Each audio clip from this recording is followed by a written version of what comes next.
Hi, Anton from SA4x4 Overlanding Magazine here. We're here today at Omka Off-Road here in Kempton Park, and I'm basically here for new rock sliders. After my trip to Baboons Pass a couple of weeks ago, my OEM sidesteps got a real hammering. Although they protected the vehicle pretty good, they didn't turn out that well. So Len here from Omka gave us a call and said, hey, come and try our rock sliders. So Len, tell us a little bit more about the rock sliders you guys developed. How does it work and how is it different from the other guys?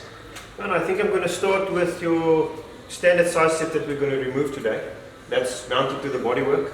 Okay. So once that's removed, the rock slider that's going to fit in its place is mounted to the chassis, not to the bodywork anymore. So we've designed the bracket system in such a way that you can put the full weight of the vehicle on the actual rock slider.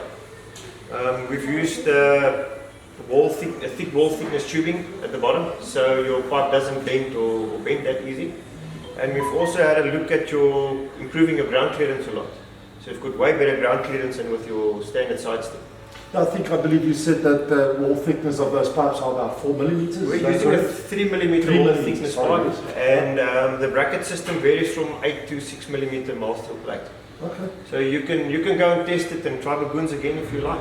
Now I think I'm done with Baboons, but let's see on the next overlanding trip how does it go. But then, thanks for chatting to us. It's a pleasure. Have a good day. Same for you. Thanks. Thanks.